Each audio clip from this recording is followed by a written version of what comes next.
मंडल देख प्रोग्राम की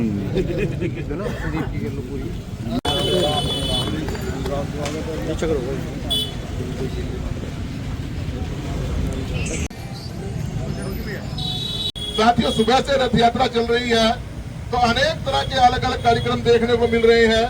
अम्बाला पूरे बाजार में कार्यकर्ताओं ने स्टिकर और लोगों के साथ कुछ कव्हारों के वहां पर घर मिले, जहां पर मिट्टी के बर्तन के साथ चित्र तुड़वाने का अलग से लोगों में उत्साह दिखा।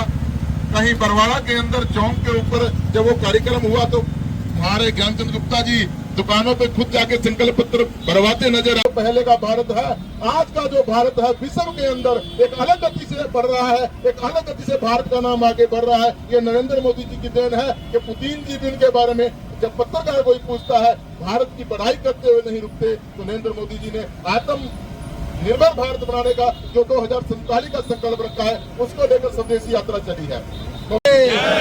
भारत माता के हर घर स्वदेशी, आपको पता घर घर स्वदेशी, हर घर स्वदेशी, हर घर स्वदेशी।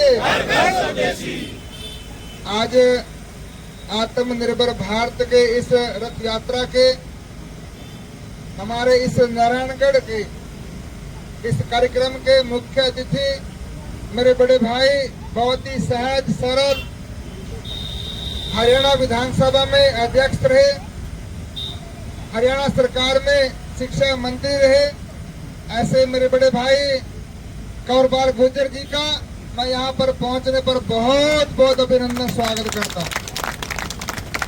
और इस यात्रा के हमारे प्रदेश के संयोजक हमारे अन्य छोटे भाई परव जी और बुद्धिजीवी प्रकोष्ठ के इस यात्रा में भारत को विकसित भारत बनाने का जो लिया है उस संकल्प को पूरा करने में ये आत्मनिर्भर भारत यात्रा ये बहुत बड़ा इसका महत्वपूर्ण योगदान रहने वाला है।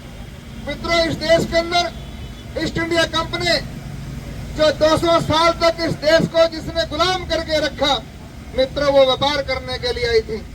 वो ईस्ट इंडिया कंपनियां ने हमारे देश के कच्चे माल को लेकर के पक्का माल यहाँ पर बेचते थे। और ऐसी आज हिंदुस्तान के अंदर लगभग 3 से 4 हजार बहुराष्ट्रीय कंपनियां, उन सबके जो उत्पादन सुबह उठने से लेकर के चाय से लेकर के पूरे दिन भर, चाहे बाथरूम के हमारे जो है ना, चाहे साबुन है चाहे पेस्ट है, ऐसे हमारी जो सौंदर्य प्रसाधन की जो हमारे उत्पाद है, ऐसे बहुत से उत्पाद है जिसका सीधा सीधा मुनाफा जो है विदेशों के अंदर जाता है। साथियों, इससे भारत की अर्थव्यवस्था बहुत कमजोर होती है। साथियों, मैं नमन करना चाहता हूं इस मंच के माध्यम से आदरणीय प्रधानमंत्री नरेंद्र मोदी जी का, जिन्होंने 2014 से लेकर के आज मुझे इस बात का गर्व और गौरव है, आज दुनिया के अंदर मोबाइल निर्माता हिंदुस्तान दूसरे नंबर का देश है। साथियों, ऑटोमोबाइल इंडस्ट्री के अंदर निर्माता हिंदुस्तान तीसरे नंबर का देश है। आज हिंदुस्तान खिलौनों को निर्यात करता है। आज हिंदुस्तान के जना पास, हमारे सैनिकों के पास अपनी आयुध सामग्री है जो कभी आयात करता था, आज बहुत मात्रा में हिंदुस्तान निर्यात करता है। साथियों, मैं तो इस यात्रा के माध्यम से, जहां मैं यात्रा का मैं हमारे सभी जो साथ चल रहे हैं, आदरणीय कंवरपाल जी का, परव जी का, ऋषिपाल जी का, सबका मैं आभार व्यक्त करता हूँ। और मैं इस नारायणगढ़ की जनता जनार्दन के चरणों में नमन करता हूँ, कहता हूँ, आह्वान करता हूँ, अपने घर के अंदर सभी सदस्य ये संकल्प ले। आज ये संकल्प पत्र भी आपके बीच में हमारे कार्यकर्ता लेकर के आए। और प्रदेश के महामंत्री रहे भाई पवन सैनी जी, आत्मनिर्भर भारत के प्रदेश के संयोजक प्रभु शर्मा जी, पूर्व अध्यक्ष और इस लोकसभा का काम देख रहे इसका भाई राजेश बतौरा जी, ऋषिपाल मथाना जी, हमारे महामंत्री और हमारे चारों मंडलों के अध्यक्ष और सभी भाइयों, आज ये आत्मनिर्भर भारत की जो यात्रा चल रही है, ये 100 दिन का कार्यक्रम है। और 100 दिन में प्रभु जी ने बहुत मेहनत की और जगह जगह तक पहुंचने का उन्होंने काम किया। देश में जागरूकता का काम। आत्मनिर्भर भारत, आत्मनिर्भर का मतलब कोई भी आत्मनिर्भर हो जाए। अगर मैं आत्मनिर्भर हूं तो मैं मौज में हूं, मेरा घर आत्मनिर्भर है, हमारा घर मौज में है। और भाई अगर देश आत्मनिर्भर है तो देश ताकतवर है। अगर मैं किसी के ऊपर भी डिपेंड हूं तो मेरा सम्मान नहीं हो सकता। आत्मनिर्भर का मतलब केवल स्वदेशी उत्पाद खरीदने की बात नहीं है। केवल स्वदेशी का मतलब चीज खरीदने की बात नहीं है। सारा कुछ स्वदेशी चीज, अपनी भाषा, अपनी भूषा, अपना भोजन, वो भी स्वदेशी चीज है। अभी आप देख रहे थे बीजेपी का राज आने से पहले, मतलब आप कभी प्रधानमंत्री का भाषण देखा क्या? दिन बाहर जाकर देता है। कपड़े देखे कभी? कपड़े भी विदेशी पावा था, भाषा भी विदेशी बोला था, अपनी भाषा कभी बोलन था। लेकिन आज परिवर्तन क्या आ गया? हम एक बात सोचा था कि अगर हमारा प्रधानमंत्री अपनी भाषा बोल लगा तो उनकी समस्या में सुने ना। आज आप देख रहे कि हमारा प्रधानमंत्री दुनिया में कहीं भी जा रहा, वो तो अपनी भाषा में बोल रहा ना। अब दूसरे बड़े सुन रहे, मैं ट्रांसलेशन करवाऊंगा, पहले हम ट्रांसलेशन करवावा थे, मैं अपनी भाषा में बोलना थे।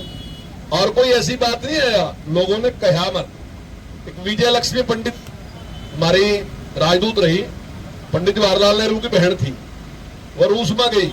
आपने ब्रिजनेव का नाम सुना होगा। उस टाइम ब्रिजनेव विदेश मंत्री था, अब तो राष्ट्राध्यक्ष बन गया था वो। तो उसकी वहां स्पीच थी, तो जब वो बोलने लगी तो वो सारी इंग्लिश में बोली, अपनी स्पीच पूरी उसकी इंग्लिश में थी। तो ब्रिजनेव ने उससे कहा कि मैडम या तो आप हमारी भाषा में बोल लो, अरे या फिर आप अपनी में बोल लो, या तो ना थारी ना मारी। थारी भी नहीं भाषा है और मारी भी नहीं भाषा है, वहां कोई नहीं। एक हमारे देश में बहम बड़ा भारी रहा है कि भाई जिस पर अंग्रेजी बोलनी आवा वो इंटेलिजेंट है, उसको ही सारा ज्ञान है, चाहे उन्हें पता कुछ भी ना हो, पर क्योंकि हमारे समझ में नहीं है हम सोचा इंटेलिजेंट ही हो गए। तो एक बहम बन गया है अंग्रेजी के बारे में। अंग्रेजी ने इस देश का सत्यानाश करने में कोई कौर कसर नहीं छोड़ी। बहुत बड़े बड़े इंटेलिजेंट लोग इस कर हमने इग्नोर कर दिए क्योंकि उनको अंग्रेजी आवा नहीं थी। और अंग्रेजी आवा नहीं तो हमने उनको मतलब नहीं दिया कि भाई ये तो इंटर दे दिया ना, तो कहते इम्पोर्टेड पेन है और दिखाते फिर क्लास में इम्पोर्टेड पेन है। मैं आपसे बता रहा, मैं उस टाइम किसी जुड़ा भी नहीं था, मेरे अपने मन की बात है। जब इमरजेंसी लगी तो जगह जगह दाना लिख रखा था बी इंडियन बाय इंडियन। अगर कोई उनसे मेरी उम्र के उनको याद होगा, दीवारों पर लिखा था बी इंडियन बाय इंडियन। अब पता नहीं मेरे दिमाग में क्या प्रभाव पड़ा इस बात का, मैंने कभी कोई चीज विदेशी लिखी। अगर किसी दुकानदार ने मेरे आगे चीज रख दी ना कि भाई साहब ये पेन इंपोर्टेड है, मैंने उसका हाथ भी लगा खरीदना तो क्या था, मैंने कहा मैं लेता इसने। मैं हॉस्टल में रहूं था तो मेरे साथ ही जिसका कमरा था उसने जापान का एक कपड़ा लिया है और वो सारे लड़कों को दिखा रहा था। मैं घर तक कसम खाएगा बता रहा कि मैंने उसके कपड़े का जो हाथ लगा कर देखा। मंगाने की तो बात छोड़ दो, मैंने कहा यार अपना लेंगे कपड़ा, जोड़ सा लेंगे, जापान का नहीं पाते कितनी कपड़ा। तो जिसमें हमारी मेहनत लगी, टेक्नोलॉजी बाहर की है हम स्वीकार कर लेंगे, टेक्नोलॉजी बाहर की हम स्वीकार कर लेंगे, मालक भी बाहर का हम स्वीकार कर लेंगे, लेकिन बढ़नी हमारे यहाँ चाहिए, हमारे आदमियों के द्वारा बढ़नी चाहिए। आज आप एक बड़ा परिवर्तन देख रहे, कितना पढ़ रहे पता नहीं, लेकिन आज आप देखियो कोई भी चीज ले रहे, अगर हम राफेल भी खरीद रहे ना तो उसके साथ समझौता कर रहे कि आने वाला राफेल ही भारत में पड़ेगा। भाई हम ले रहे थे बदे, इतने ले लेंगे तेरे बदे, लेकिन आने वाले टाइम में आपको यहाँ बनाना पड़ेगा, मेरा आदमी बनाओगा राफेल ने। अगर लेकिन आपके टेक्नोलॉजी जो थी वो मारी थी, या दुनिया टैरिफ वैसे नहीं लगा रही। कभी आप सोच रहे हो टैरिफ लगा दिया, ये ऑपरेशन सिंदूर है जो टैरिफ लगवा रहा हमारे पास। क्यों? क्योंकि अमेरिका डर गया। क्या कमाल कर दिए, आपने किसी था इस बात का पता? हमने भी पता था, आपने भी पता था, पूरे देश में 140 करोड़ लोगों ने इस बात का पता नहीं था कि अगर 1000 वहां से ड्रोन छोड़ेंगे एक भी नहीं आएगा, जितनी मिसाइल छोटे कोई भी नहीं आने की, सारी बीच में ही नष्ट कर देंगे। इजराइल के बारे में तो पता था लोगों ने, लेकिन अपने देश के बारे में पता था कि हमारी टेक्नोलॉजी इतनी अच्छी है और हमने जितने छोटे एक भी ऐसा नहीं जो अपने ठिकाने पर लगा हो, बिल्कुल एग्जैक्ट ठिकाने पर लगा। और भाई साहब लड़ाई पता कितनी देर की, वो तो 2-3 दिन तक चलता रहा काम, लेकिन सही लड़ाई केवल 22 मिनट की है। हमने केवल 22 मिनट में सारा काम कर दिया। तो भाइयों अमेरिका के पसीने छूट रहे, अब अमेरिका भी ये सोच रहा कि ये वो भारत नहीं है जो था पिछले बड़ा भारत था। इसलिए आपने देख लिया कि कि पूरी दुनिया में ट्रंप की बात किसने सीरियस ली? अच्छा, थारे में किसने चिंता ही टैरिफ लगने की? मजाक उड़ा रहे लोग बैठे अमेरिका के राष्ट्रपति का। यार तमाशा बना दिया अमेरिका का राष्ट्रपति, ताड़ियां बजा रहे, हंस रहे, टैरिफ लगा दिया, कुछ भी नहीं। पूरी दुनिया देख रही है, भारत में कोई चिंता ही नहीं। वो सोच रहा पता नहीं क्या हो जाएगा, हिल जाएगा भारत। तो इस सब के लिए क्या जरूरी है? आत्मनिर्भर होना जरूरी है। जब हम अपनी चीजें खरीदेंगे, हम जिद करके खरीदेंगे। मेरी थोड़ी सी घटिया है, क्या बात थी? और मेरा लड़का नहीं हो सका, थोड़ा कमजोर दूसरों से छोड़ दूंगा उसने, मैं उसने तो रखूंगा। जो मेरे घर का हो रहा है उसने रखूंगा, सामान भी थोड़ा हर बार खरीद लूंगा, क्या बात थी? नहीं है, अगला आने वाला टाइम में मेरा उससे बढ़िया हुआ। जिन लोगों ने दुनिया में तरक्की करी, उन्होंने स्वदेशी की जिद करी। मैं एक अपनी बात कहकर समाप्त करूंगा, ज्यादा लंबी रखा। जब दूसरा विश्व युद्ध हुआ ना, जापान बिल्कुल तबाह गया। तो जापान की समझ में एक बात आई कि मैं इनके लिए लड़ नहीं सकता, मैं इतना बड़ा देश नहीं हूं। उसने क्या करा, अपनी रक्षा की जिम्मेदारी जो थी वो अमेरिका दे दी। उसने कहा मैं दूसरा काम करूंगा, टेक्नोलॉजी मैंने फेल कर दूंगा अपने मुकाबले में। उसने प्रयास किया, उसका आत्मा कर दिया। एक लड़की हमारी बराबर में, हमें पता भी नहीं था कि उसने इतना अच्छा काम करा। उसका जिक्र माननीय प्रधानमंत्री ने बूढ़िया की लड़की उसका करा। हमारा शहद उत्पादन में एक आदमी काम कर रहा है, उसका जिक्र करा। कई लोगों का आगा क्यों करा जिक्र कि भाई आप भी ये सारा कुछ कर सका, क्योंकि ये आपके बीच का आदमी भी इसने कर दिया तो आप भी आप कर सका। तो भाइयों, इसके लिए आत्मनिर्भर भारत के लिए ये सारा का सारा काम लगे और सारे देश में इस प्रकार की यात्राएं निकल के, और हमारा कॉन्फिडेंस बढ़ाने के लिए माननीय प्रधानमंत्री ने इसकी शुरुआत करी, ताकि हम एक वचन लेके और अपना पूरा इरादा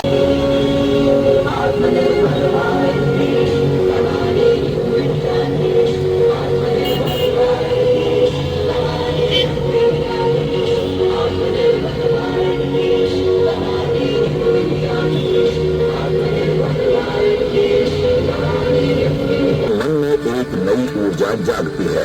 लेकिन क्या आप जानते हैं, ये आंदोलन सिर्फ आज का नहीं है, बल्कि भारत की सभ्यता की गहरी जड़ों से जुड़ा है। प्राचीन भारत की ग्रामीण अर्थव्यवस्था, हस्तशिल्प और स्थानीय व्यापार ने हमें सिखाया कि अपनी चीजें ही सबसे श्रेष्ठ है।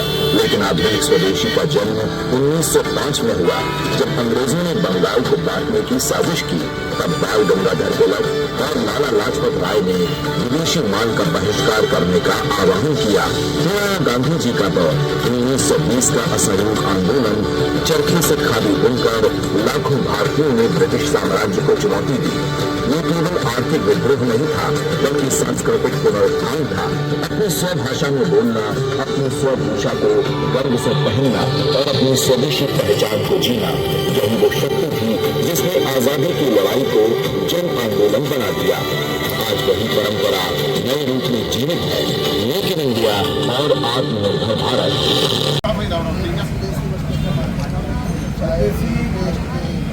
साबुन के, क्रीम के,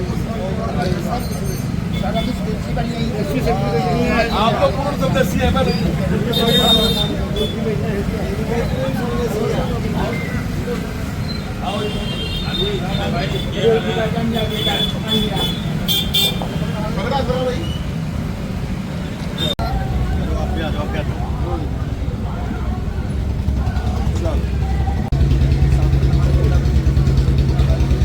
स्वदेशी यात्रा नारायणगढ़ में जो पहुंची है उसके बारे में सर बताइए। देखिए, आत्मनिर्भर भारत यात्रा आज नारायणगढ़ में पहुंची है, उसका स्वागत किया है आदरणीय कौरपाल गुर्जर यहाँ पर मुख्य अतिथि।